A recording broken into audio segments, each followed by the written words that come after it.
বেঁচে থাকার লড়াই সিনেমা নিয়ে কাজ করছেন এবার সজল নূর এবং ভাবনা। চলুন জেনে আসি বিস্তারিত। ক্লাস যেন কোনোভাবে মিস না হয়। না, হবে না। এরপরে যখন যাবে সাথে রিমাকে নিয়ে যাবে। ছোট পর্দার জনপ্রিয় জুটি নূর সজল এবং হাবিব ভাবনা, তারা প্রথমবারের মতন বড় পর্দায় জুটি বেঁধেছেন। সিনেমার নাম যাযাবর। ইতিমধ্যে এই মাসের শেষে শুটিং শুরু করা হবে। নির্মাতা তানভীর হাসান গণমাধ্যমে এই বিষয় নিয়ে অনেকগুলোই তথ্য দিয়েছেন। সিনেমার গল্প নিয়ে তিনি কথা বলেন, গল্পতে রোমাঞ্চ, সংঘর্ষ এবং বেঁচে থাকার গল্প খুঁজে পাবেন দর্শকরা। ৮০-৯০ দশকের ঘটনাকে পরিকল্পনা করে চিত্র ধারণ করা হবে।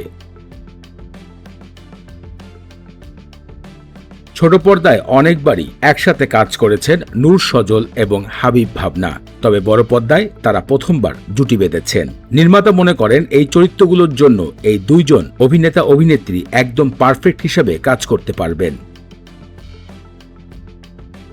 যাযাবরের সংলাপ, কাহিনী এবং সকল দৃশ্যের চিন্তাভাবনা করেছেন তানভীর হাসান নিজেই।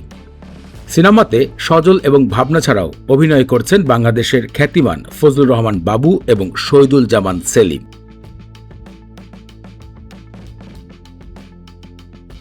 সম্প্রতি গণমাধ্যমে নিশ্চিত করা হয়েছে সিনেমাটি এই মাসে শুটিং শুরু করা হবে। আগামী ঈদকে কেন্দ্র করে সিনেমাটি নির্মাণ করছেন পরিচালক তানভীর হাসান।